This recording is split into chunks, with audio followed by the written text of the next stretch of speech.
If you had to name your kid a white name, what name would you pick? Ava. Hunter. What is happening? Man, I was very excited to do this podcast. That answer just went so many different directions. No, let's not get into that. But let's get into it. Yes, sir. SHAH-AMEER, I didn't hear the name you said. What was it? Kyle. Kyle? Kyle. Oh, I heard aisle, like aisle grocery store. That's a cool one too, but that's unique. Yeah. That sounds cool. Aisle. No, but Kyle. Kyle is a great answer. Why? Having a Kyle, because like Kyle is so chill. Have It's you ever chill, met but it's a super tool too. Could It's be super toolish. No, I think there's other names that could go for a tool, but a Kyle, I've never met a Kyle that's not chill. with I long can't think- hair. Yeah, they're just so chill. Like I love a Kyle. Kyles are the greatest. Would you Surfer pick dude. Ava? Yeah, I picked Ava. Amber, you're gonna name your kid that anyways. It's just like that's probably a name that you like. You're like, okay, my kid's gonna be Ava. Okay, go ahead, tell us why. A lot of the names that I have picked out are very like short, and I feel like Ava could be a Desi name, so I'm just gonna don't fight me on that. I'm just gonna leave it there. You could have said Amber. That's but I don't want to name my kid Amber. Yeah. For us, I don't. No offense, but Hunter seems like one of those names that when the parent wants to give their kid like an original name, they go for like Hunter or like Carson or like hold on. Well, I'm not a white parent, so I can't speak on it, but Isaiah. that's exactly what I was thinking. That's exactly what I was. No, I'm just kidding. I think Hunter is like just like wow, like cool name, like Hunter. Yeah. I don't know. I always thought that was a cool name, True. and I would sometimes think about that. You know, like what if I was a hunter? Frost if Hunter I on was- Amir. All right, guys. Thank you for tuning into an episode of Strange Flavors. My name is Shimmer. I'm FARAS. My name is Amber. And this is brought to you by Alif Theory. You can email us or send us your music at strangeflavorspodcast@gmail.com. If you enjoy this podcast and you want to let your friends know about this podcast, you can find us on Apple Music, Apple Podcast, Spotify, and anywhere else you Tell listen them. to your podcast. Yeah. What right now? I'm telling them to tell their Yeah. friends. Tell your friends right now. And tell them that you can also watch this podcast on YouTube and see this wonderful background. And see me pick That my SHAH-AMEER nails. painted himself. I'm not going to say I painted it because we did talk about stealing art, and I'm not stealing art this episode. So I did not steal this. This is from a wonderful painter that I do not know. I did not who steal painted. this. I did not steal this. You can go on Google Images and type art background, and you'll get this. True. But yes, be sure to like, Background. comment, and subscribe on our YouTube. This is very toned down background for you versus usually SHAH-AMEER. Facts. And if you'd like to follow us or like us on social media, you can find us anywhere on social media at Strange Flavors. And if you would like to support this podcast with a small monthly donation to help run this podcast, Keep it going. can. Keep the podcast Keep it going. going. Support Guys. like a it. treadmill.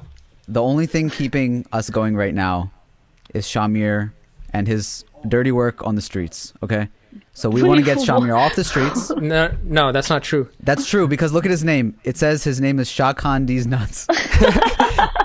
There's also a That's second his thing. street name. There's also a second thing that's running this podcast. It's our executive producer, Wow. Bobber Are Bagel. we giving him Bobber this title? Bagel. Bobber Bagel. Bobber Bagel, we appreciate you so much. On the real, Bobber Bagel is supporting this podcast, and that's why you should too. I mean- he is. I also What? don't want to undermine the people that are listening to this podcast because you are also running Yeah. this podcast. Yeah, just by listening. absolutely. For sure. You're not balling out like Bobber Bagel. Yeah, Bobber Yeah. Bagel. We Owner appreciate of you. Bagel Works. He owns that, right? No, don't be You guys throwing, don't be putting out. I like to spread false information. Yeah, there we know. Don't say that, bro. They had 150 Lost all episodes credibility of for the Strange podcast. Flavors. Everything on the last 100 and whatever episodes, 112 episodes, has all been lies that I've been telling. Okay.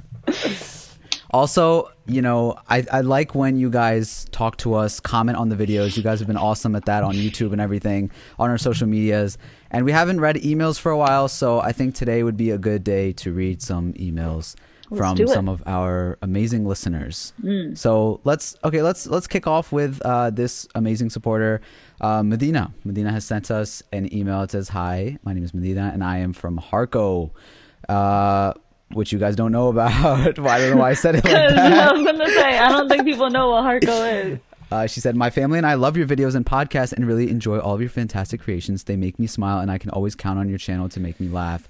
Thank you so much, Medina. And she says, I cannot express enough how grateful I am for the work you guys put out there. When you guys announced that you will be doing Types of People during Ramadan 3, we made sure that no one had seen it so we can all see it together at iftar. Oh my God, that melts my heart. That's exactly how my family watches Shimmer's vlogs. We have to all be together and watch it and then either cringe all together or cry together or laugh. And the best thing about that is when his voice goes up an octave, just like at the intro of this podcast. It's when you know that SHAH-AMEER is the most excited. Okay, so she wanted to give a shout out to her family. So shout out to Medina, Abdullah, Nasiba, Sasha, Sarni, and their beautiful mothers. I love the name Sasha.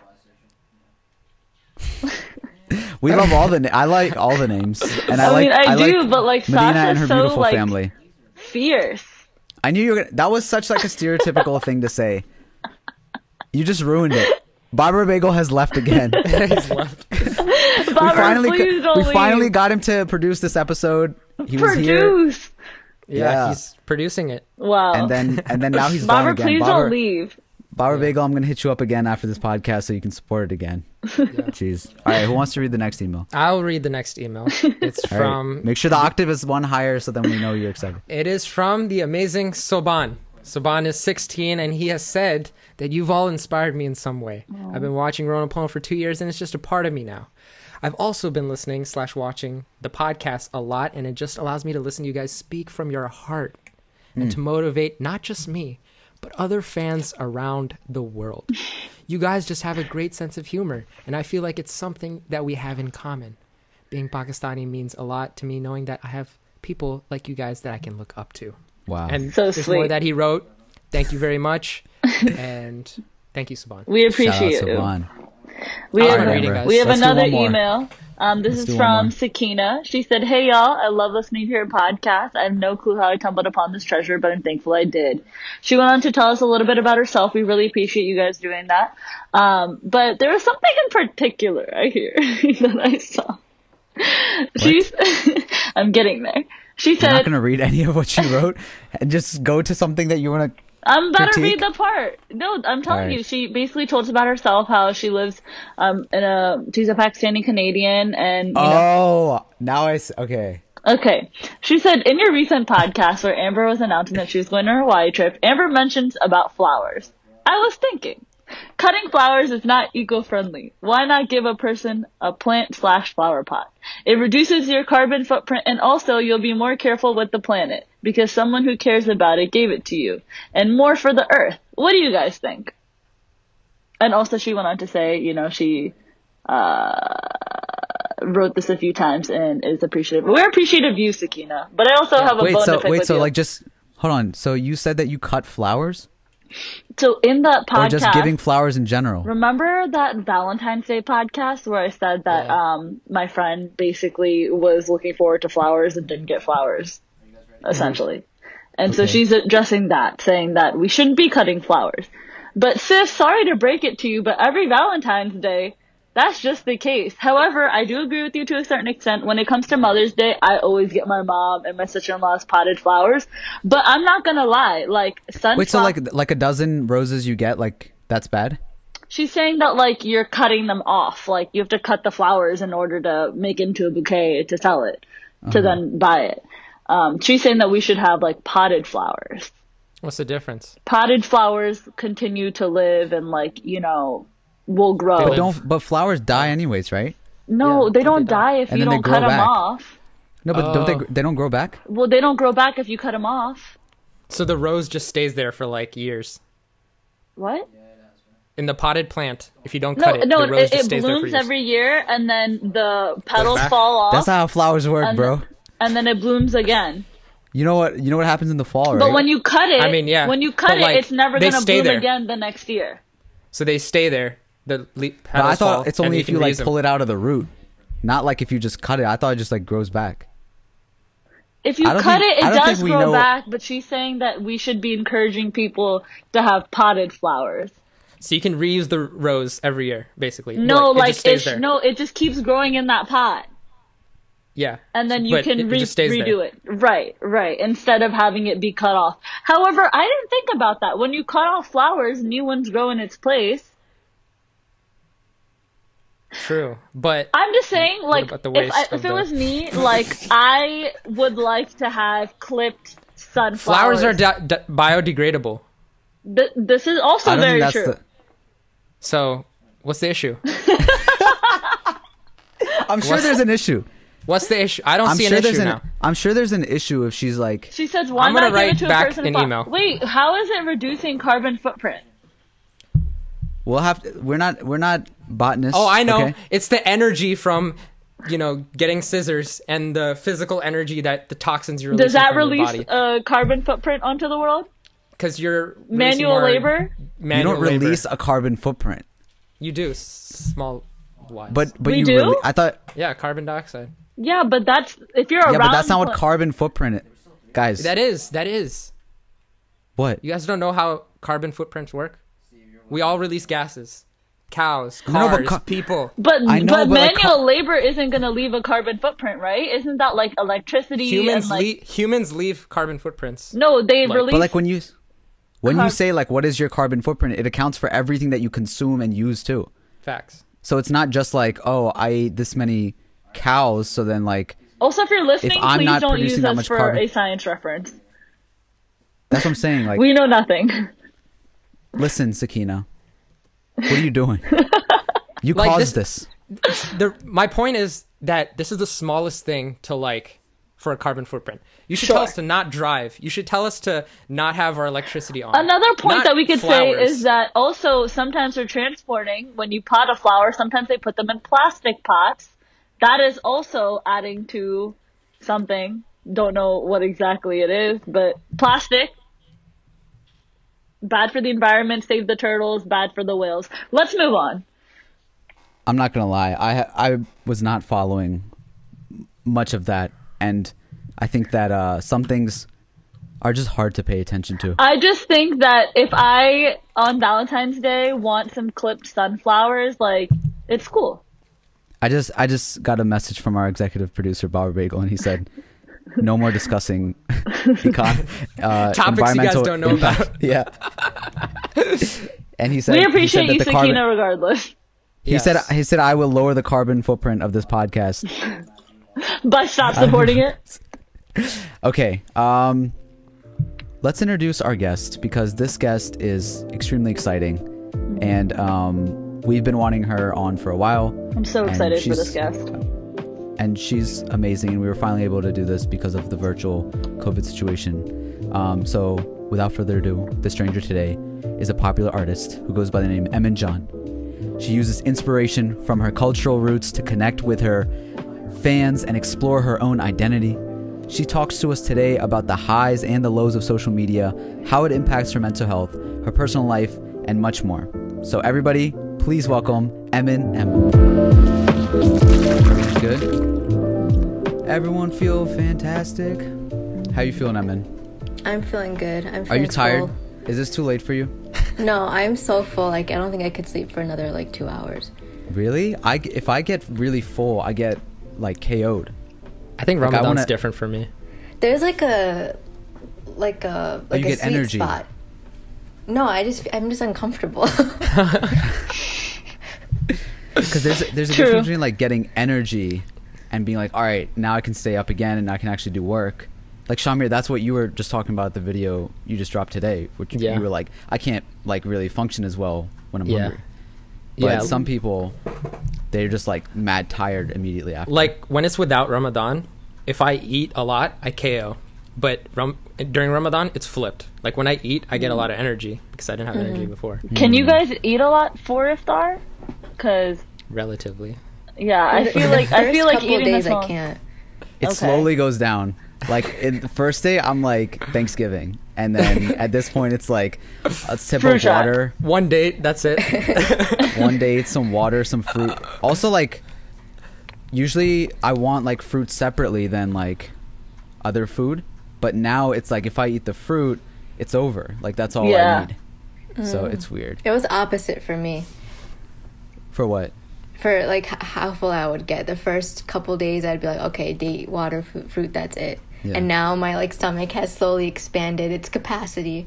Oh wow. You're probably like one of those people that are like eating greasy food and then it's getting larger throughout Ramadan and rather than Oh my smaller. god. No, that's what happens. Be nice to our guests. I'm just saying what happens to people. Do you I'm not like guys, judging. You told her she's getting fat throughout Ramadan. No, I didn't say But she are you is. guys like snacking from iftar to sari? No, I don't snack. I just have a I'm meal too in full. between. I'm a snack person because I crave different stuff throughout the day. And then it's in my head, and then I'm like, I no longer want it as soon as I open my fast, but then I'm like, no, I need to because I need to fulfill whatever craving I was having earlier. So then I'll like eat some chocolate and like ice cream, some chips, I had the weirdest thing for sahur the other day. I had like salsa and chips, and then boiled eggs, and then a peanut butter and honey sandwich, and dipped that in milk. It was amazing. The peanut butter and honey sandwich sounds good. Are you but pregnant? You dipped remember the how I was saying bread? those people that get bigger? I'm that person. I was talking from self-experience. Your stomach's probably like, what's going on in here? Exactly. All right, I've been, let's sorry, go ahead. Yeah, I was like, let's let's talk to the Emmen. guest today. So obviously we got Emmen Ahmed in the building today, aka Emmen John. Whoop. Whoop, whoop. Emmen, Welcome. you have art's been really good to you recently. In the last few years that we've been following you, you're extremely popular amongst the South Asian community, and even got the attention of Riz Ahmed, which was dope. So how have you taken all of that in so far, like up until this point? It's been kind of a roller coaster because obviously you have the highs, but inevitably there's going to be lows. You reach a peak and then you plateau, and you're like, what happened to my follower account, you know? And then What? So you're somewhere in there, your followers are going down? What do you mean? Or like I mean, like fluctuating? I had a period of time where I was gaining a lot of momentum, and then You peaked. I peaked, and I just felt I didn't feel motivated anymore, and so Like you were then- like used to getting so many followers on a consistent basis, and then Yeah. it was like less You think followers being gained. You think is it the art or the algorithm of Instagram? I think it's the art personally, because the period of time where I kind of peaked and then I started losing followers is when I wasn't making much art at all. I mean, I just started my master's, and then I just felt really disconnected with the stuff that I was making, so I didn't feel like making anything at all. And in that time, I really had to learn the balance between like striving for followers versus striving for like being content with yourself, because that the follower account's not going to be able to give you that kind of content that you have, the like, I don't want to say complacency, but content that you have with yourself. It's like that boost of, immediate Validation. gratification. Yeah. It just hits. Hey, listen, if you ever want to like talk about that kind of stuff, just hit us up, because we peak every other week, and then, That and then we happens every week. and then we flop. We are constantly peakers and floppers. We don't know anything about algorithms or any of that. We go You on guys every should, social like- media, and we are the biggest floppers and the biggest peakers. It also has should to do with rename like your what you're channel. putting out at the time too, because Emmen, you're doing like at sometimes you'll be having like these really big projects that you're either a part of or putting out or collaborating with. Those are probably the times where you're have the most momentum, and then probably in the times where you're like creating the art and not a part of like a bigger project, that's when either you're losing it or plateauing. Yeah, it's kind of like when an artist puts out an album. They take that time and they work on the project, and you don't really hear much about them. And then they put the album out, and then you have press tours, and you have just tours in general. And then that's when you get the momentum. So it's like for me, I had this Tell Them I Am project. Last year, it took like two-ish months to get all the portraits done. It's that podcast, right? Yeah, that podcast. That last year. This year it's just like all IGTVs. Right. But last year it took like 2 months to get that project done. In that 2 months, I wasn't making anything else because all my time was devoted to that. And that's like when people don't see you putting work out, then it's not being shared, then it's not being circulated, and that's not when you are being exposed and getting that following. So it kind of is like a wave. It comes and it goes. And then when it hits like that really long dry spell, when there's not much momentum within yourself and within your following, like when those two things meet and you're not actively working towards something, then that's when like you have to really understand how it's impacting your mental health and where are you putting your value, or at least where am I putting my value. So I'm guessing it does affect you a lot when it comes to like follower count and, you know, likes and stuff. Yeah, yes and no. I mean, it took a lot of time for me to learn how to separate certain things. And especially because I have only been doing this for like 2 years. There's not much you can learn in 2 years, and there's still a lot that I'm learning. So yeah, it really depends. Yeah. How did the Riz Emma thing even happen? So I made a portrait of him a long time ago. It was probably one of the more earlier things in like the first 5 or 6 posts that I've ever posted. And I DM'd it to him. I'm like, yo, I made you a portrait. Hope you like it. I didn't ask him to repost it or anything. He thought it was dope. He followed me. And then he asked me to email his assistant for him to possibly like get a print of it. His assistant never emailed back. I never got like any response or anything from that. And then maybe a year or so later, after I put out my sweatshirts, and then a month after that, I saw him wearing it in his stories. And like I went through the orders and I'm like, where is his name? And his name isn't in there. So someone else probably ordered it for him, but he ended up with it. Wait, did he tag you? He eventually tagged me. The first time he posted, he didn't tag me, but then people were asking him. How did you see that? I mean, like, you see people's stories when you follow them, and then my cousin DM'd it to me, and that was the first time I saw it. What was like your response? I was like, okay, that's like, I first was thinking like, I don't remember him ordering one. Like, how did he? Did he make it himself? Did he bootleg his bootleg version? Do I have to like call a lawyer? Yeah. I was just like, how did he get it? And then I put that aside. I put that thought aside in my mind, and I'm like, I actually enjoyed it, and I felt really. It wasn't the fact that him, a big person, was wearing it and I was getting exposure. It was more so like him, a big person who's respected, actually liked something that I put out enough to wear it out, you know? Because I don't want to see myself as like a clout chaser. I want to eventually become someone as an equal, you know, like a peer, someone people can take seriously and work with and collaborate with. I don't think anybody would see that as a clout thing. Like you said with Riz, it's just like he stands for something, you know? And when somebody on that level, you know, stands for something, it could have been him, Hassan Minhaj, whoever, it would have been respected because they wouldn't just wear whatever. If it had been, you know, anybody else, I'm not going to like name somebody, but like anybody in the South Asian community that is popular and just wears whatever, you know, it could be seen that way. But obviously, like you said, you know, it is that factor of like what he stands for. Yeah, and it doesn't necessarily have to be a clout thing, but on a certain level, when it comes to representation, you have the representatives, and then the people who are trying to get to that level are going to utilize their attention in some way to become recognized. Sure. That's how you gain a following, when someone shares your work to their audience. And then eventually you hope that some of their audience will come and follow you too. Yeah. So, like, clout chasing, in a way, is a tool. It just depends on how you use it and how much value you put on it. If that's the only thing that you're going for and that's the only way you're thinking of growing, then it can become problematic and you don't end up being original or making stuff that is you, and you're just making portraits of other people. So there is an element to it. You just have to, like, at least for me, I had to navigate, like, how much do I feel comfortable utilizing someone else's face to like gain some sort of attention, if that makes sense. In this age of clout chasing, like how do you do that when you're not as outspoken as a lot of other people? Like, how do you do that in this age?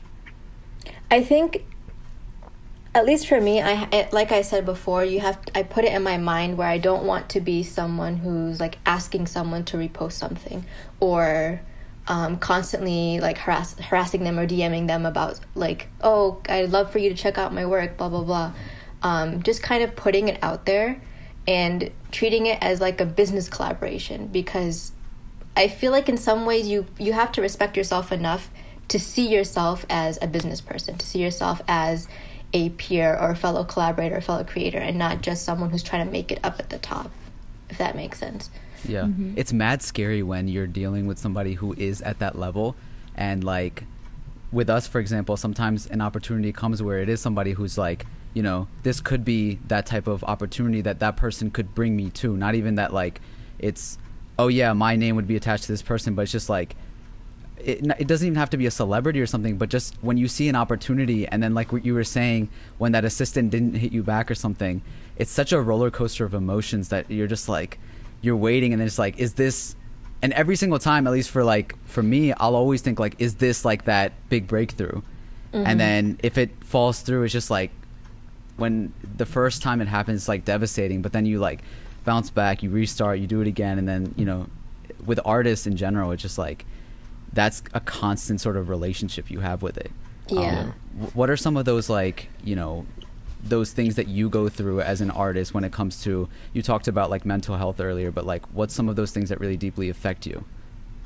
Well, for one thing, I think I had to learn not to take it personally, because you are not the only person that person's going to interact with in the day. You're not the only email, you're not the only DM. Ishaq, when I first met him, one of his first pieces of advice was just like, continuously email them back, follow up, just like be annoying in a sense, because they probably forgot that your email was there. They saw it, but they probably just forgot to respond. Don't take it personally, because people are busy. You're like, I myself will see an email and I'll forget to respond for a day or two, and so I just have to remind myself, like, if they're okay with waiting, then I'm sure enough okay with waiting for someone's response. But when it gets to a point where like opportunities are lost, or when opportunities are lost and you kind of think like, oh well, maybe I wasn't good enough in their eyes to get onto that project, or maybe they found someone better. I always feel that way. Always. Yeah, and it's just like, that's another thing. Like, I wish in some circumstances I was taken more seriously, especially as a woman. I don't want to say I've been taken advantage of, but people will pay me less because I'm a woman. I don't have like technical art training. I didn't go to a university for it. I just sit in my room on my iPad and make stuff. Like, it's just, you kind of grapple with that idea of like, are you letting them tell you how much you're worth, or are you going to like portray yourself as how much you're worth to the other person? And that's one of the things I kind of learned through like going to therapy, is understanding that other people's perceptions and the way that you come off is all going to be generated from within. You have to have that. You have to like build that confidence and that magnetism that makes people want to take you seriously. That you want to be outspoken enough that you fight for the job that you want. So like, I was like talking to one of my best friends in Ann Arbor, and she was like, "Oh, I just DM like brands on Instagram and like tell them that I want to work with them." And it's always been the other way. Like, people will come to me and ask me to work with them, and then maybe I'll sit around for like a month and I'm like, why hasn't anyone hit my line yet? And then I just realized like I could be asking people to work with me, like to kind of swallow your pride, but also like hold yourself to a standard. Is that what it is? Is it pride, or is it like fear of something? Fear, yeah. I think it's a mix of both, because sure. I mean, human emotions are so complex. Everything is going to be like a little spice here and there, you know. Fear that that brand's eventually going to say no, but then you kind of, you know, like suck it up and go to the next one. And you have to also keep in mind that maybe that brand doesn't have the budget. Maybe that brand already had a campaign like lined up that they don't need another one for. So you just kind of have to like shoot your shot in people's DMs and see which one sticks. Yeah. You mentioned the therapy thing. I don't know if you want to go into this at all, but is that, you know, when did something like that start? Has that been for a while? And like how has... Is it art related? Yeah, is it art related? Where did it come from? So I went to my first counseling appointment like 4 years ago. Like a couple of years after my grandpa died, just because I wasn't processing emotions properly. And I waited so long that it kind of made my like university experience not the best as it could have been, and I didn't want to waste any more time. And it was just like 1 or 2 sessions, and it wasn't a professional or anything, and that helped me immensely understand someone telling me that everything is going to be fine. And then I felt like I had a pretty good head on my shoulders for a couple of years after that. And then when I shifted to Ann Arbor for my master's, I was having so many thoughts of like imposter syndrome, not feeling like I was adequate enough for these jobs, not feeling confident to ask for the price that I wanted to be paid at, not feeling like I belonged in my master's because of all the illustration stuff, but also feeling like I didn't belong in illustration because I was doing a public health master's. And also on top of that, not feeling like I deserved to be at my master's the university I was doing my master's in, because everyone there is like immensely smart. People are like have years of experience working in the healthcare field, and I'm just like out of college, you know, just trying to figure out what I want to do with my life. And kind of got to a point where I knew I wasn't enjoying myself as much as I could have. I knew I didn't see myself as enough as I could have saw myself.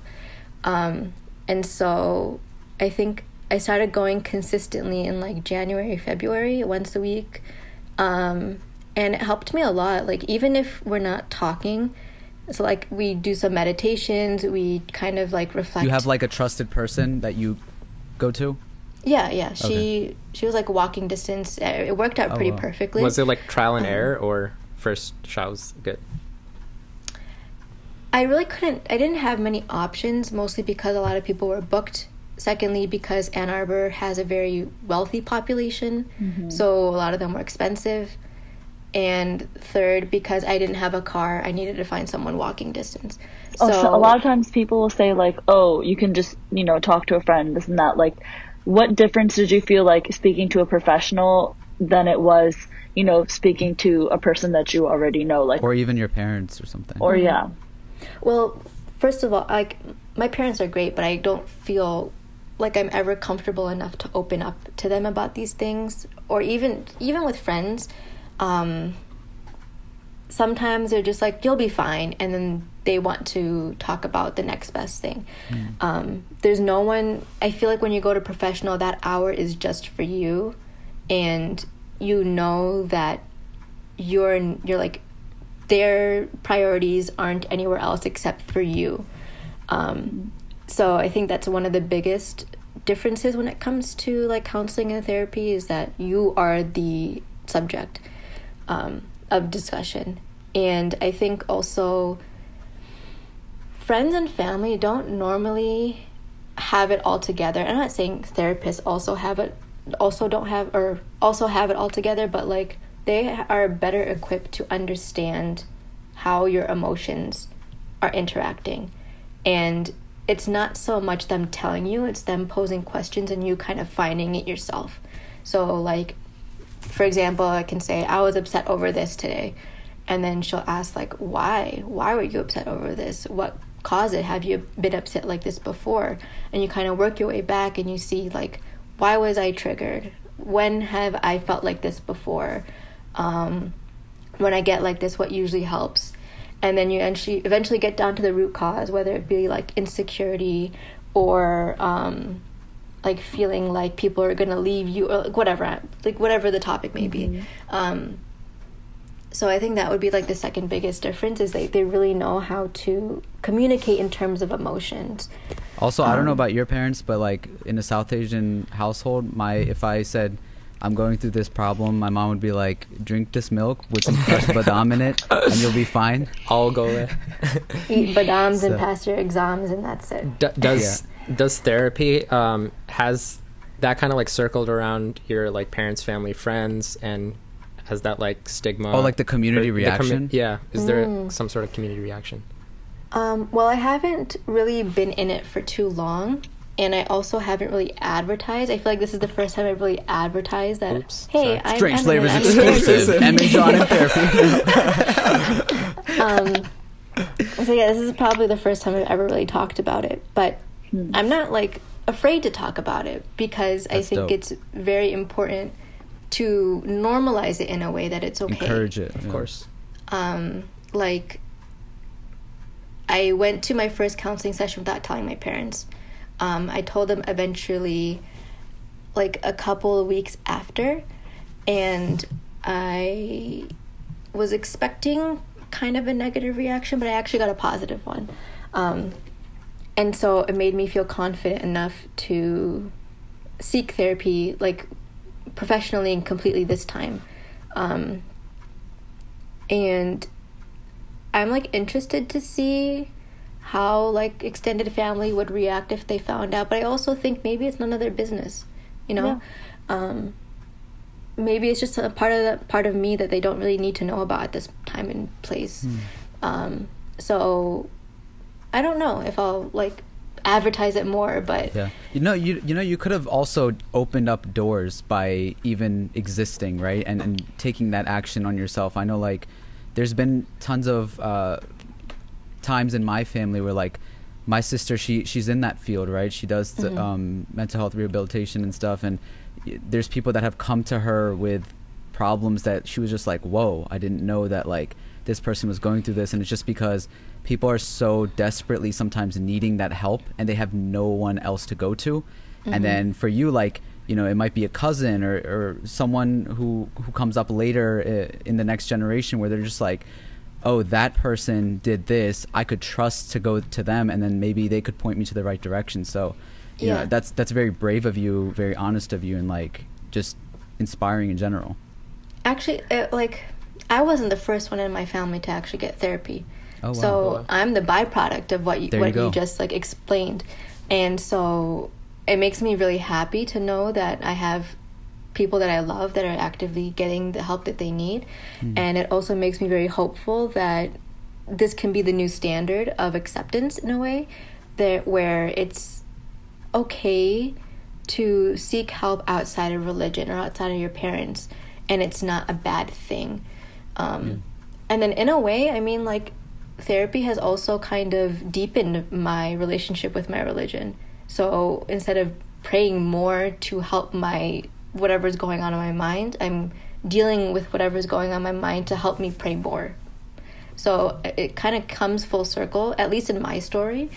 And so, I mean, it's just a way to balance your entire life. With therapy and like understanding your emotions, has that like impacted your art, and has it made it better? Or yeah, definitely. I was talking to my therapist, and we were talking about, I woke up at like 3:00 one morning, just really randomly, and then, like, inside me I had this really big urge to like rebrand, and not like completely, but just really stop doing what I didn't want to do because people liked it, and do things that I liked and that I thought would be like work that I would personally consume.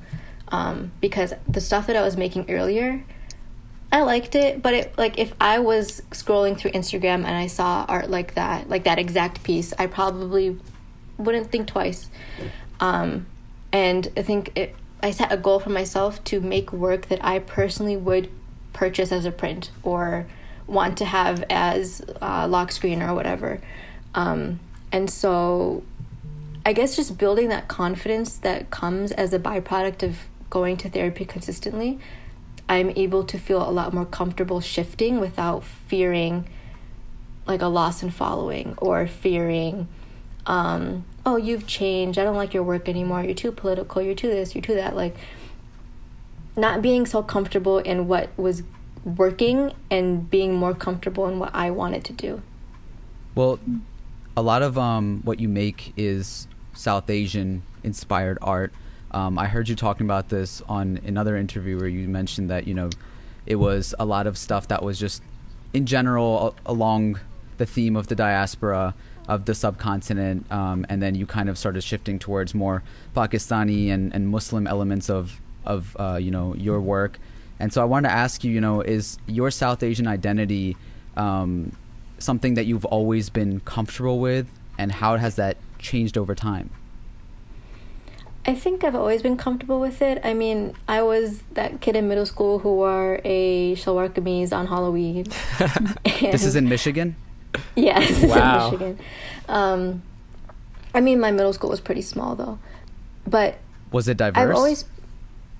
I was the only brown person, but I was also in a school of majority African American, like, kids. And yeah, I mean, in general, I've always kind of been immersed in my culture, but then there's also a lot of things that I've yet to learn.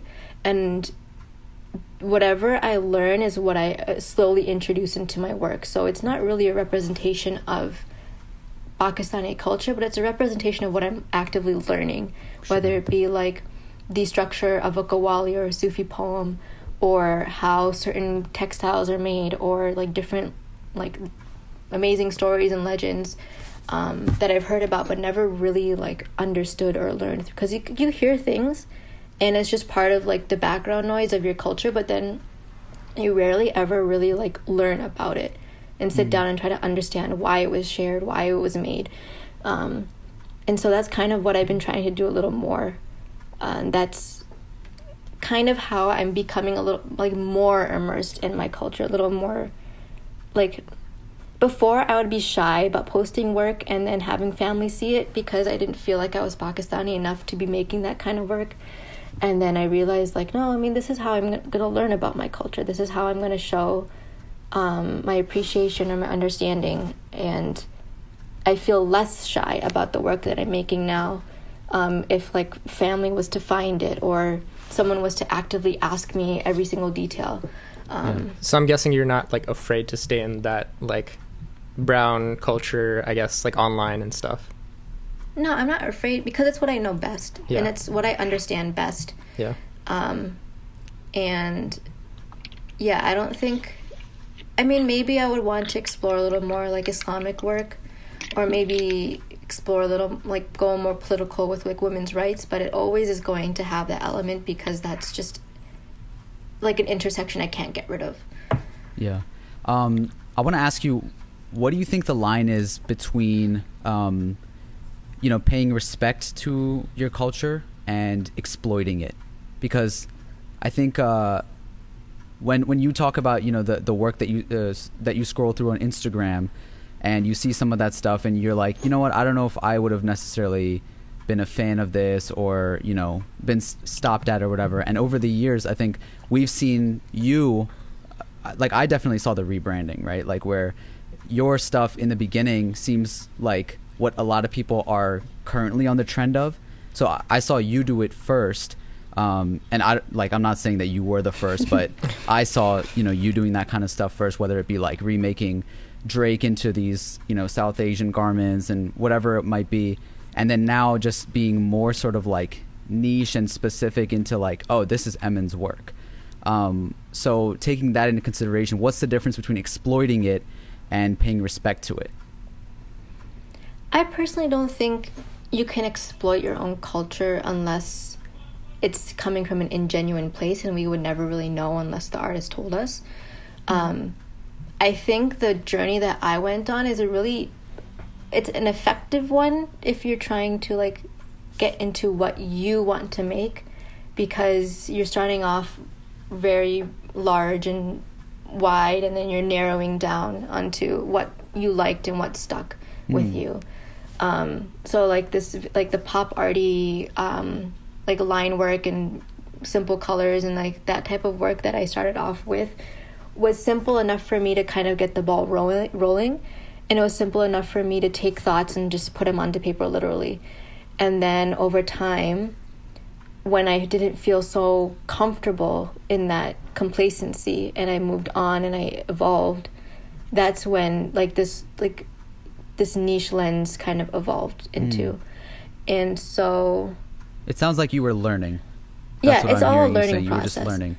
And if there was anything in part of that, because I know with like me especially, you know, I'm on a similar sort of journey where it's just like, yeah, like I am from Pakistan, this is my culture, whatever, like I don't know anything else, but at the same time, the stuff that I'm putting out for, I guess, the Western world may be just amateur enough so that someone may see it and be like, yo, that's not our culture. And because like we get that a lot, right? Like you're making fun of it, you're exploiting it, blah blah blah, and then later on, you know, learning, trying these things out, and then coming to a place where you're just more skilled with it and you're able to, you know, grow and put out work that people would actually understand as being like, oh, he actually understands his culture now, rather than just like he knows his culture but is just putting out in whatever else he knows, if that makes sense. I don't know.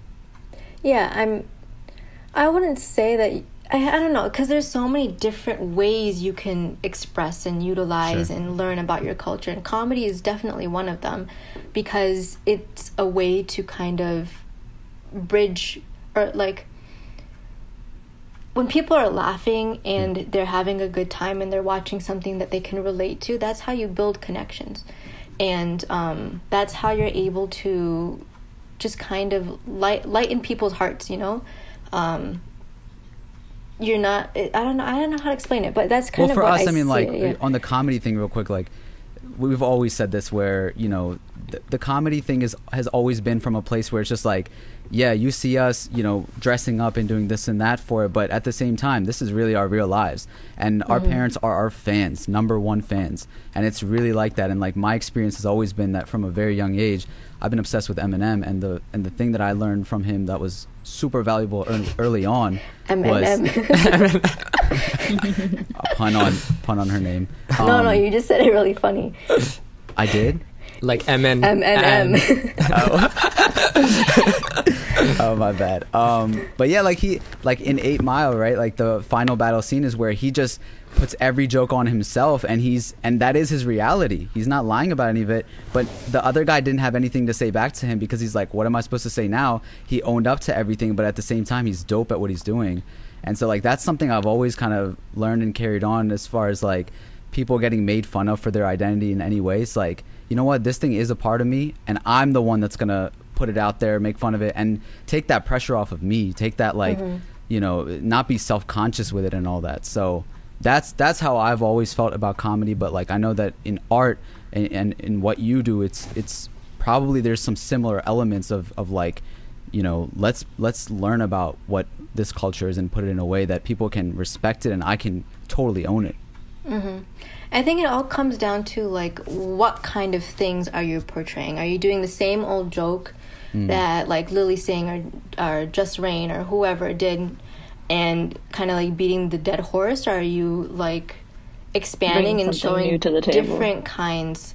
Because I feel like with you guys, your skits are really different in a way where it's not the same old motifs or the same old jokes. And especially when it comes, like, I mean, we had like Doom Bros, but Pakistani and like Muslim intersection type of life, like seeing that kind of lifestyle portrayed is something that I haven't really seen until I like saw you guys. Such honor. Yeah, no, we appreciate that. But back to you. Now I want to ask you about this too. So like SHAH-AMEER had mentioned that like you're a little bit more reserved than everybody else that we see, especially in the art world. I think like with the stuff that I see put out there, you know, people kind of, the best way I can say it is PC, as in like very overly supportive and stuff, and like sometimes that to me is uncomfortable as anything. And so I'm like, all right, I don't want to like, I'll be friends, but I don't want to just Are you keep saying putting stuff on my. Are you saying What? like support just to like support? Yeah, Like, even if you don't like it.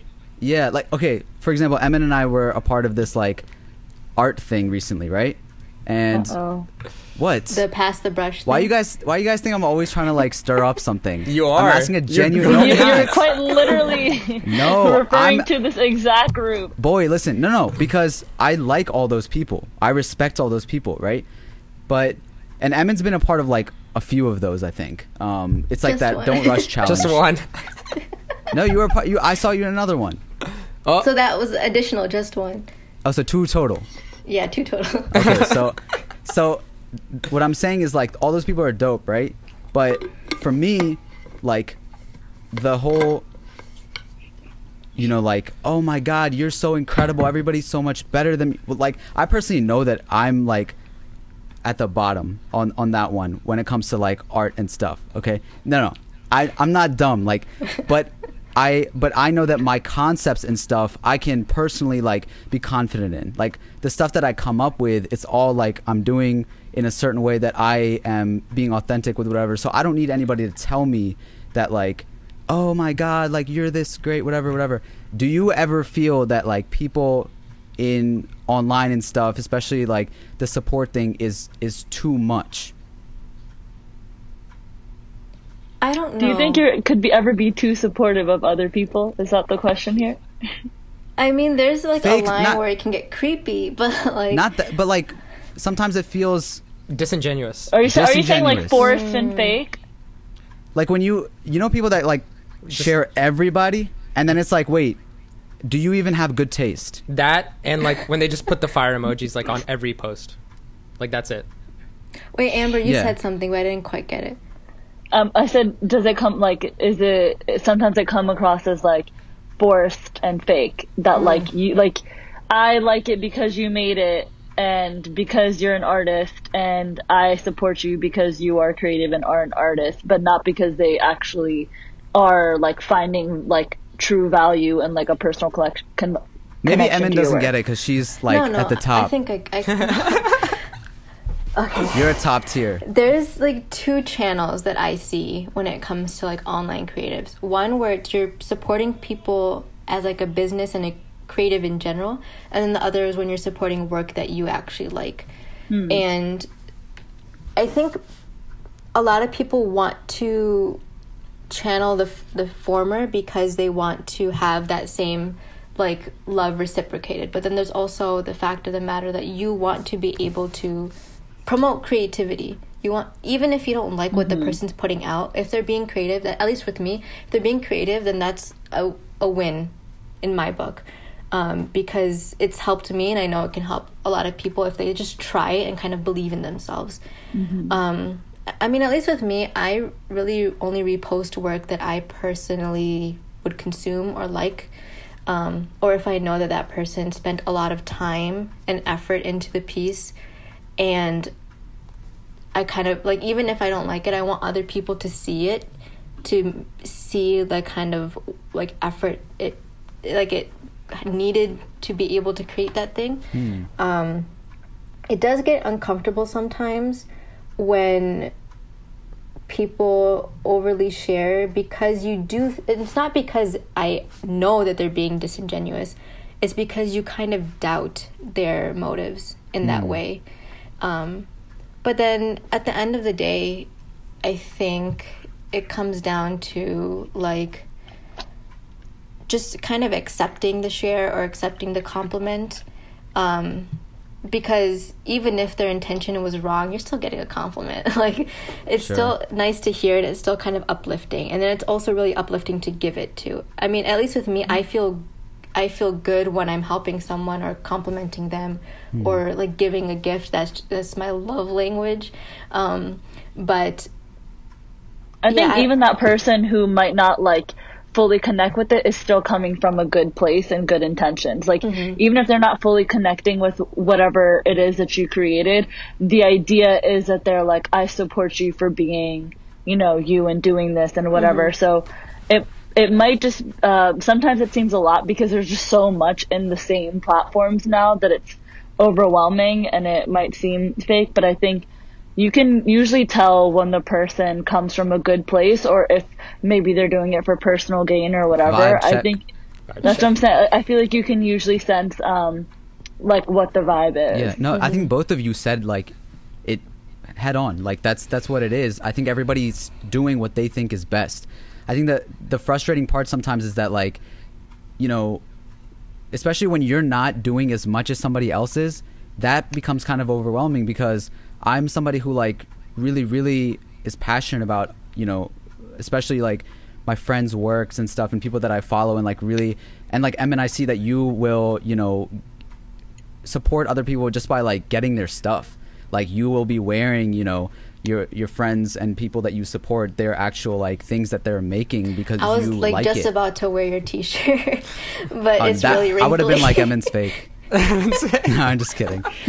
No, but like, yeah, I mean, like when I talk to certain friends, right, people's names are coming up in conversation regardless. Like I could have never shared a thing that you posted, but like we both know and understand your like line of work, and that's rather than like, oh, this guy keeps or this girl keeps sharing this person's work over and over and over again, and so it's like, do I have to be at that level too to show that I'm also being supportive? I don't think you have to. I think it's really up to the person, but I also think when people are giving you those shares and those compliments, I feel like you should just kind of take it as motivation to keep going. Sure. Like you said, you don't feel like you're at a certain level as all those other people in that video were, and I feel like those people were giving you that motivation for you to keep like doing whatever you submitted, you know, because it turned out good and you can do more. When people overshare, I think it's just also can come down to motivating someone into feeling confident in their work so they produce more. Yeah. And it's just and kind shout of out like, to Suhena and everybody in that, because they're like, honestly, they're dope people. Speaking, it's just kind of like putting back the love in the community, and supporting each other the way that's best with this platform. Yeah. Speaking of like sharing and stuff, has your work been stolen? Has it been reposted for their own personal gain? Is it frustrating? I haven't had works been stolen. People I think just the nature of certain pages will repost, just like pages that just repost and that's their content.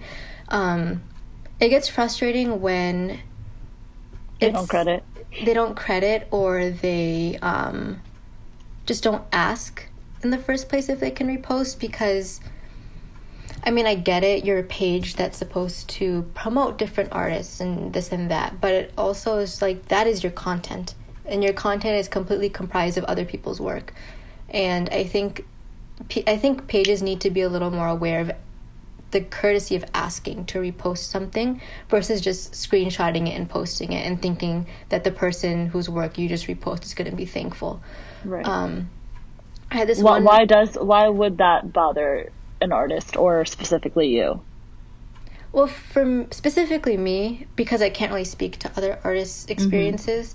It's just like me as a personal, I don't know, it's just I don't like the idea of someone taking it and putting it on their page without me knowing. And I guess it's like kind of a respect thing. Like if you respect me as an artist, you would ask me first. But it's hard work. Yeah, exactly. It's like I put all this work in it and you are posting it, and it's inevitably a way for them to gain a following too.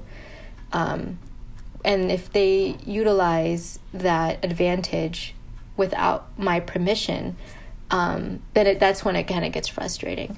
I was going to say something, but I think I had this one experience. Go ahead, sorry. Yeah, sorry. I had this one experience where I made this animation of this like girl crying. I mean, they're all girls crying, but this one specific animation of this one specific girl crying, and it was modified a little bit, and it was posted on this page, and the message was very clear about bringing awareness to like domestic abuse. And I didn't want them to take it down because the message was important and the intention was important. But I DM'd them and I'm like, hey, I know that you're a firm or whatever, and you have good intentions with this post, but when it came down to it, you guys took it and you modified it and you posted it without my permission. And like, I'm fine with it now because you obviously responded to me and you're open to communicating, but in the future, artists, a lot of people don't really like it when that happens. So even photographers, like if a photographer, like, you know, if you work with them and then like they have a certain vision and then you want to post it on your own stuff, but like you edit a bunch of stuff, like that's not something that they feel comfortable with because they had, you know, a vision for you and that was, you know, theirs, and you were almost a part of their like vision, whatever it is. But then when you create it actually from scratch, I can see how that would be frustrating in that situation. Photo, though, like if you're a part of the vision and you're the girl in the photo, nobody cares about the photo. People just want to click on the girl's and then like go follow her, and that's gotta suck for like photographers. I think we have the same issue, like as you know, Rono Pono, like our videos get taken all the time. But the huge difference is, like, sometimes we don't care. Like, obviously we want to be tagged, but we don't care because it's our face. It's our face.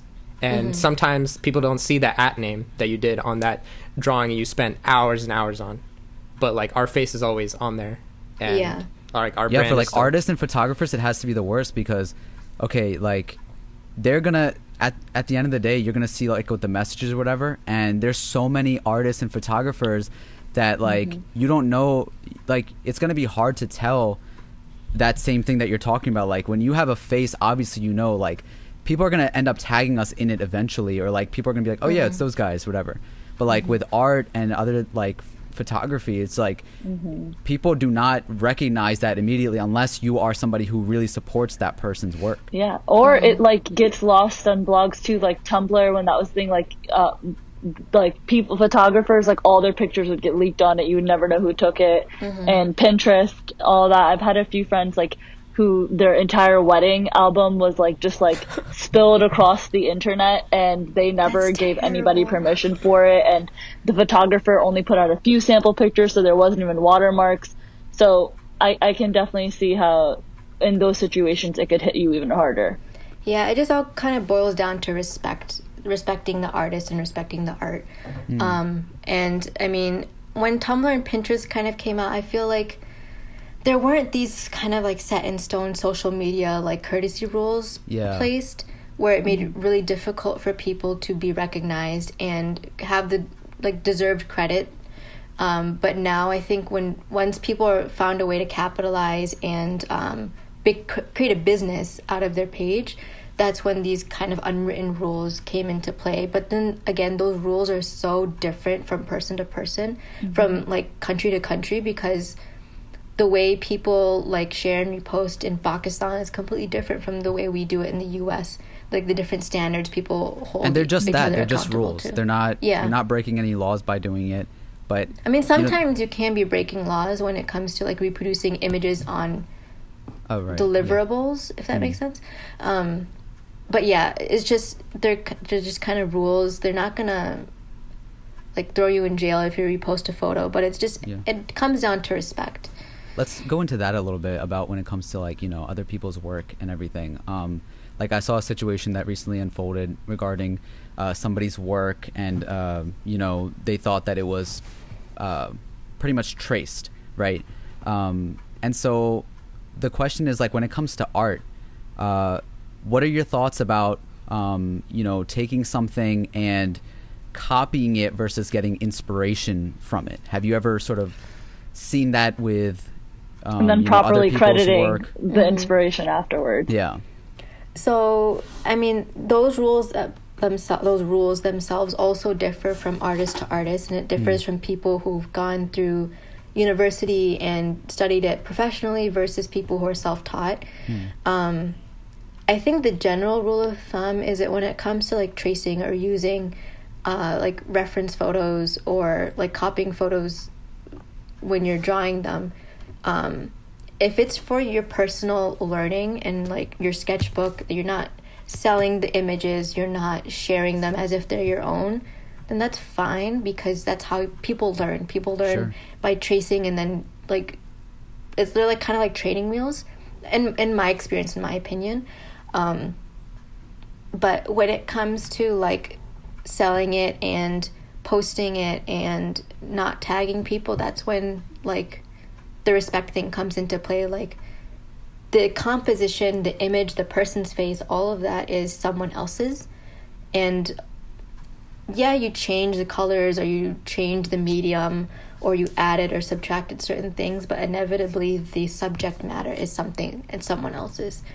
I mean, you can make the argument that some of my work isn't genuine because, well, yeah, like, let's talk about your work. Let's talk about like Yeah. when you did the celebrity stuff. Like you sent it to Riz Emma, then like you had the Drake and Anik Khan and different celebrities that you were drawing and stuff. So what when you were doing it, what was the process like? And do you think that process counts as like an okay, depending on how you proceeded to like put that out into the world? Well, me now and me then, I mean, me now would probably say that what I was doing back then wasn't the best. I mean, I didn't think I was doing anything wrong, and I don't think I did anything wrong because I tagged it, and I definitely didn't like take credit for the person's face. And I mean, Redbubble copyright claims some stuff, so like the image of like Nick Jonas and Priyanka Chopra, which I very much regret making, like they took it down because it was using someone's likeness, and that's kind of how I understood like how using someone's likeness can be written into copyright law. Using somebody's likeness, like their face, image, like the. Isn't that so weird though? Because like there's so much art of celebrities that is 100% okay, that is being sold, and like there's an endless amount of that. I don't know if that makes it right, but like, you know what I mean? Like that's some of the first art that we all see, like on Instagram, like drawings of Michael Yeah. Jordan, Post Malone, Michael Jackson, whoever. People can make arguments when it comes to like power imbalance. Like if you draw Drake and you sell the picture, Drake has millions. He's not losing money off of that picture. But if it's someone who's trying to make a living and their artwork is being replicated and sold, that's that's understandable. But I guess it depends on the person. If that person feels fine using Drake's likeness in their image and selling that work, and no one's come at them with like a legal claim, unless it's like the logo, which is a little more understandable than the likeness. Yeah, I can see that. Well, let's bring it down from celebrities to like, I don't know, like influencers and, YouTubers, just like people in that space, and, or even like fellow artists. How do you feel about that? I don't know. It's such a difficult situation and a difficult topic just because it's all still a new, like, industry. Territory, yeah. You're not getting away with that with influencers. Yeah. There's no like if you draw someone on TikTok, they're 100% in getting every coin of like what you're doing. That's what she's saying is like, Drake, he's not losing out. But with them, they're gonna want that money. Say Amber, someone drew you. Like that's a different story, and they're making money. That's what I'm asking from her perspective as an artist. It comes down to monetization of the product. If I drew you and I didn't sell the product, you would probably be like, "Oh, she drew me. That's great. Repost it." Respected, tagged. Exactly. Right. But if I'm gonna take your likeness and put on Redbubble or print it on a shirt and distribute it without giving you some cut of the money, or even asking you in the first place and then creating an agreement, then that's where like I would say like I'm wrong completely. Is this something that you think about now, especially when you're doing new work, and you have like references or something? When I first started off, I was using a lot more references as is. Yeah. And now I'm taking references and just morphing them again and then changing it again until it's something like original. Yeah. Like I'll have a picture of a face to sketch, but then the sketch that comes out, it does not look like the person at all. And that's just an original face that I can now use to implement as a like model in whatever piece I'm making. So So like as I see these situations unfold, I myself learn, and I myself understand how other people think and what other people count as respect and just like good business manners. And that's kind of how I evolve my work and try to become more and more original and less dependent on like Pinterest photos or Instagram photos or celebrity portraits in general. So I think when go ahead. So a lot of your art is like digital art. Like we see your room, and it's kind of like simple. It's not like crazy. It's not drawn out. Is there a reason for that? Do you only like? This is also the guest room. Okay. So I really. It's a great room, but like ever since wait till I moved the black out, light goes on. Like look black at my light. background. Look at my background. It's crazy, you know. Like that's where I put my art. I bet that's 100% what your room looks like. This is where I put my art. But is there like a reason, you know? You know? When I moved back, I mean, I can kind of show. So this looks all simple. Yeah. But come on YouTube to see the room tour. all of this is kind of a little more personalized. Oh, okay. And I brought all that back with me when I moved home for quarantine because I just felt like, I mean, I wanted to feel motivated to work at home. And I feel motivated when I see other people's work. So I put it all up. And some of it will stay just because it does make the room look nice. But just as like to respect my parents' wishes, I keep it relatively plain. We see your digital art online. Did you start from like, you know, by hand, and like where did you kind of like begin that part of your life? Well, I took art classes in high school and middle school, and that's where I learned like basics of painting, basics of drawing, and a lot of my early work is all pencil sketches. And I feel the most comfortable using a pencil to paper. I don't think I have as much comfort with an iPad as I do with a pencil to paper. But over time, I had this large gap where I wasn't creating, and then the iPad came into my view as an actual tool for art creation. And I experimented with it, and that's just kind of how I built that. Sometimes I kind of regret not putting more pencil and paper work on my feed because like if I started posting now, people would be like, oh, what the hell is this? Who is this person? And then realize it's me, and they're like, oh, this is not what I signed up for. But I feel more comfortable posting my pencil and paper on my like personal account on stories, but I will keep my actual feed just like Instagram, or not Instagram. I'll keep my actual feed just like iPad, like digital work. How are you balancing the schooling with the art stuff, and like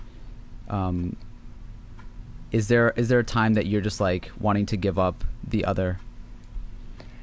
I balanced it pretty poorly in my first year of my master's just because there was a lot of work, and I wanted to spend my free time kind of getting to know the people in my cohort, getting to spend time with my friends, come home when I wanted to, and not pressure myself too much. Yeah. And I mean, I did lose a little bit of momentum because of that, but I feel like now, since I have all this time, I'm utilizing it to kind of regain that momentum, and I think that I'll be able to better balance it when I go back, if I go back to my university.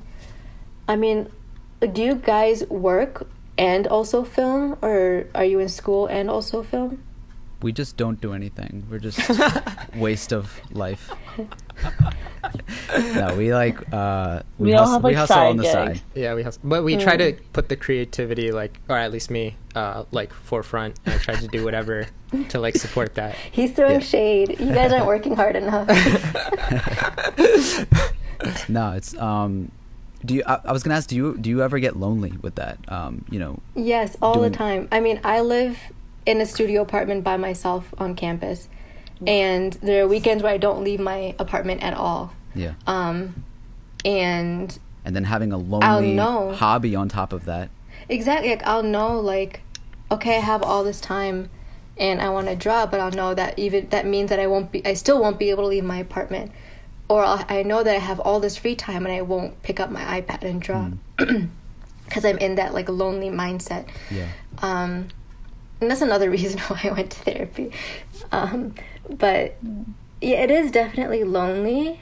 But I see like people on Instagram who will like do drawing dates at a museum, or will go out and sit on a field and just draw.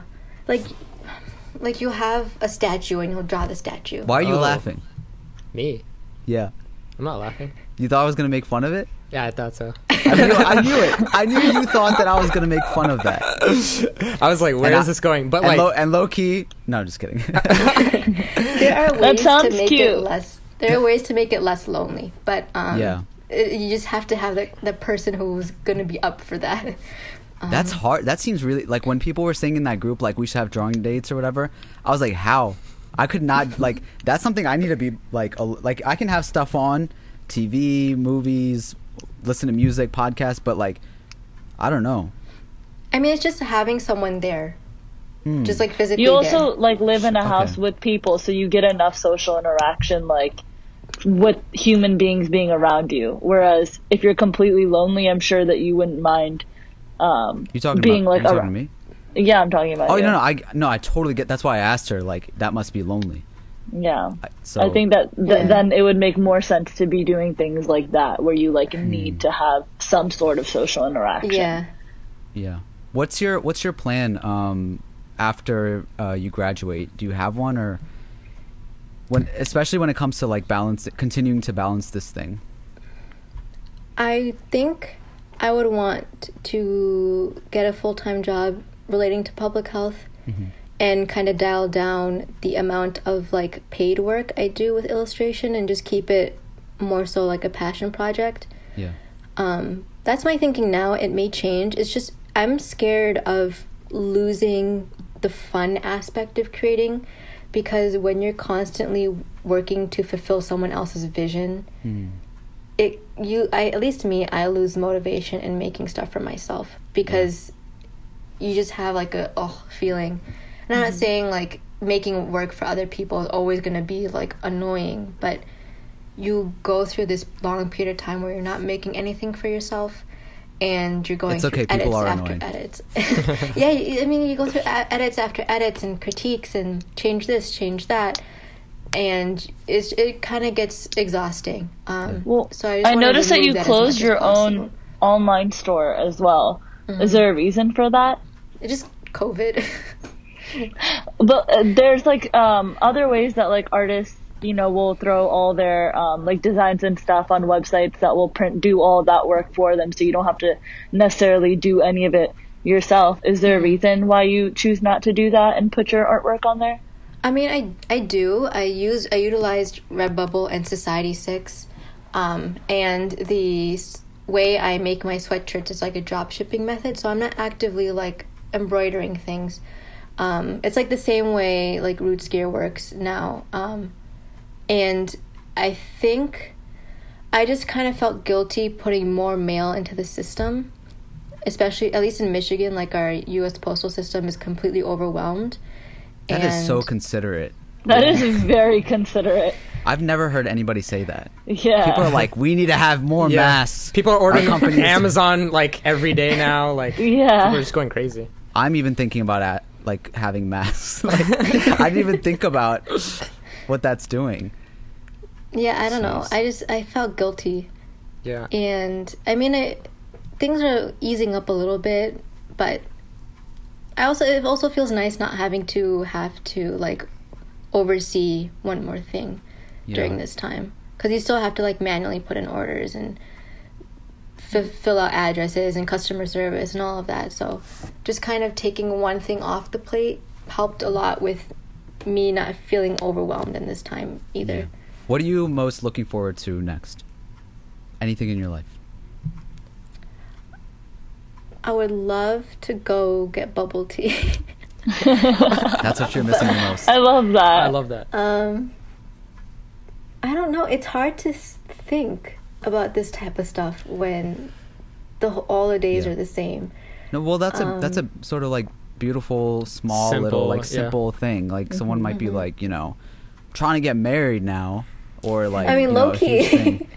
Low key. There's so many weddings that got canceled, like even some that we were supposed to go to, and I feel bad for those people.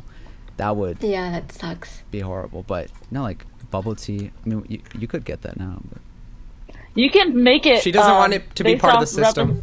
Recipes Yeah, the- off The TikTok. bubbles are coming from a certain service that is just like My nanny is a very high risk individual, so I think bubble tea's Aw. off the table. Yeah. But I mean, yeah, I saw people making it with like tapioca and tea themselves, so I might try that. Yeah. But yeah, bubble tea, getting married. That's it. And anybody that you want to shout out, any friends or people that have sort of like helped you along the way in your, especially in like your art career? Well, my high school art teachers, I'll always shout them out because they're the sweetest, the nicest, the most supportive people who have kept in touch with me. And Do they like, see your still- stuff now?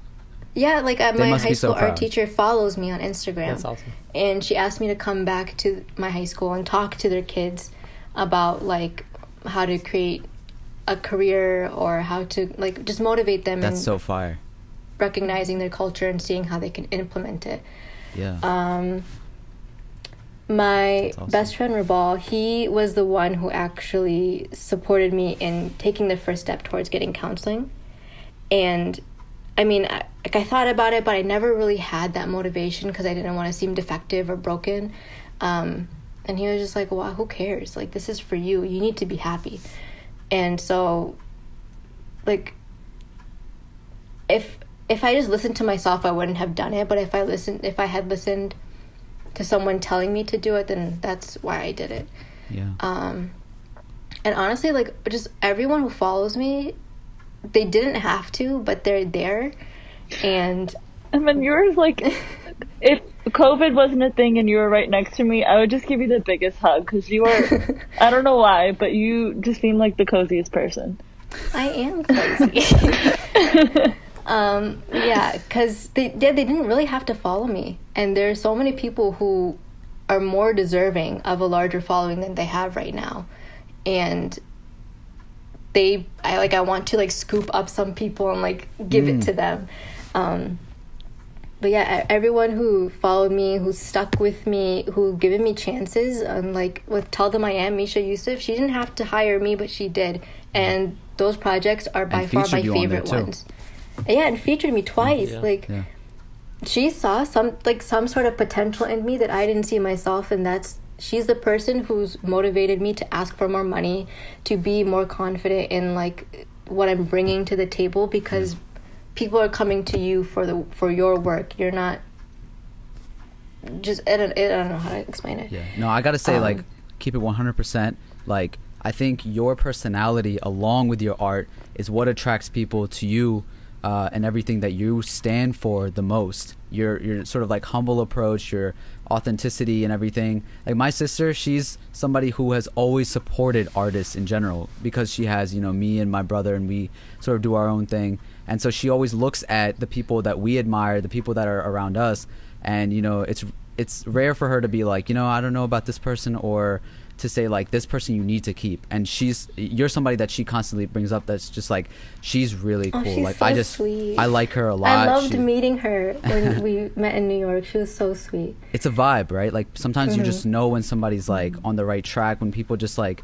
they're not worried about like, oh, let's make this connection, like you're gonna help me, I'm gonna help you. And that's what I meant with that sort of more rigorous way that I said it earlier, but like just keeping it real and just being like, you're gonna make it, I know you are. And like I'm glad that we can have this and we can learn from each other type of relationship, rather than like, I'm gonna destroy my competition. It's not even like there's not competition when you just feel like you're growing yourself all the time and like you're learning along the way. And when you meet these cool people, that's the vibe that you have always given off, and like you're somebody I admire for that, and I think all of us Thank admire you. for that. Of course. You guys are also doing an amazing job, because I think when it comes to like skits and like parody music videos and that stuff, people may not see it as a viable route, but I feel like the way you incorporate your parents in some of the behind the scenes and just showing how a relationship with your parents can be okay when you're going this creative route is a really good representation that's not really seen. And I think because people want to hide it, they want to keep it separate, they don't want to. Sometimes they have to. But I think, at least in experience, I think when it comes to doing something that's outside of the norm, parents' reactions are mostly generated out of fear. Course. And when you guys are showing that eventually you can get your parents to kind of open up and accept this creative side or this completely different side to you, that it over time it kind of builds that like resilience in somebody to keep at it, and then eventually your parent will like kind of soften up. Because I don't know, it's really hard to say because I can't generalize. Like you said, it sometimes people have to hide it, but I think I have lived that transition, and I can agree. Mm-hmm. It's just fear. They want to see you successful, and they want to see you like have a job that brings money in and whatever. But when you show them that you can make money, or you can make connections, or you can make people happy, and you can make yourself happy, over time their heart softens a little bit. You're using the word fear, and I always like to attach the word care with it, because they care so much. They don't want to see. They're afraid of you going down a way that like they, you know, and we have to be, I always tell this to people that are like, how did you do it? And I want to do it and whatever. It's like, you have to be understanding that a lot of our parents came from a place where it was like, they literally had nothing. They built, you know, everything and spoiled you regardless of what situation you think you're in. They spoiled you to be able to like have an opinion and have these choices that exist for you. So the least that you could do is like get sort of like understand where they're coming from. Meet them halfway. Do what they're like. If they want you to go to school, they want you to do something, get a job, and show them that, okay, I'm gonna be all right. Then do everything you can in your power to make them happy and repay them the slightest bit for all that they've done for you. Definitely, yeah. And then go ahead and like prove to them that like what I'm doing is gonna work out, and I'm gonna work so hard at it that like it's gonna eventually pay off. Yeah, it's kind of like a language gap in terms of expressing emotion, because the way they express emotion versus how we do it are completely different based on upbringing and generational gap and whatever. So like that compromise is also an understanding of trying to see where they're coming from and see where you're coming at, and just kind of like alter your message a bit so that both people can eventually communicate in the same language, which like across the board is going to be love. You want to love what you do. You want to love what your parents have given you, and love your parents in general. Your parents want to love you, and they want to love that you're happy. So I think constantly like just not giving up in terms of creating more and more content, and then also showing that your parents are a part of your journey gives a lot of people, like up and coming creatives, a lot of hope, I would say. Yeah. Emmen, where can people find you, and anything that you're working on that they can look forward to, or anything you want to leave them with? Well, you can find me on Instagram, which is how I run my life. It's just Emmenjaan, EMMENJAAN. Linked in the bio. In this bio, right? Yeah. This is going on YouTube. I'm just letting them know. Okay. I deleted Twitter, so you can't find me there. Why? And dang. You were the Dwight picture. Constant noise. Was it too toxic? Yeah. Twitter's toxic, my but favorite social media. That's another. There's the most creativity. You're toxic. No, I'm not. I'm not toxic. I like toxic, like funny stuff, but. Oh, I just like toxicity. I'm not toxic. No, but not like anyway, malicious people. What was the rest of the question? She's not on Twitter. Just anything you want to leave them with, anything that they can look forward to from you, or anything like that. Don't put pressure on yourself when you're trying to create things, because that's going to lead to your demise. You want to be unbound. And eventually something will resonate with you, and you can just follow that path. And if that path runs dry or goes into a ditch or whatever, you can go onto a different path and see whatever it is that you want to explore within yourself. I think you as a person is the best roadmap to figuring out what you love and what you are as a person. It's all in you. You just have to explore and figure it out. Where do you get these bars from? You just Yeah. you just Did you read these handing from out a free book? TED Talks? YouTube? Let us know. Yeah, I'll tell you when I go to therapy and figure it out for myself. So this is Strange Flavors. At the end of every podcast, we like to ask our guests one last question. Amber, would you like to ask that question? I'd love to. If you could describe yourself as any flavor, what would it be and why? I was thinking about this for a good day and a half, and I know my answer. What I is would it? be the non-dairy Oh no. chocolate fudge ice cream from Ben & Jerry's. That Okay. specific one. Why? Oh, you're lactose Well, intolerant. Yeah, personally, I remember because I'm asking you lactose. about something. The Cheetos. Oh yeah, you can't eat Cheetos. Cheetos are That's Cheetos so- have Cheese. what? Cheetos can't eat doesn't have cheese. real cheese. Yeah, I mean, I Okay, can tell you anyways, exactly I'm how my sorry. body reacts, but Yeah. I'm simple. I like being simple and classic. And there are just like parts of me that you discover along the way that I am also discovering. So I feel like those are the bits of fudge in the Aw. chocolate. And that's my answer. That's an incredible answer. You are so incredibly cute. Emmen, Wow, seriously, guys. thank you for coming on here and Yeah, being thank you. so open and honest and sharing the things that you did. And I know that that's going to benefit people and they're going to learn a lot more about you. I know we were excited to have you on because you Facts. are a little bit more reserved, and just you being so nice and open was like incredible. So Thank you guys for asking. I was waiting ever since I figured out that you guys did a podcast. I'm like checking my phone. Bro, you were like when are they first. gonna You were DM first me? on the list of people we wanted to have, but we've been doing it in person. So we were Yeah. like, we wanted you in person. We would like drive to like Yeah. Michigan or something if we needed to get you eventually. But like, we were gonna get you. Yeah. Come on. Yeah. And then Well, one- Okay, we'll luckily, redo COVID this. gave us Yeah. a chance to do like Make this the virtual norm. ones. Yeah. We'll Yeah. redo this in person. Let's Yes, do it. Of course. But Come I'm back- so happy that you come guys back asked me to anytime. do this. Oh. All right. Well, we hope that you enjoyed this episode of Strange Flavors. For everybody listening, thank you for listening to another episode. It's been another week. Another flavor. A little less stranger. We'll talk to you next time.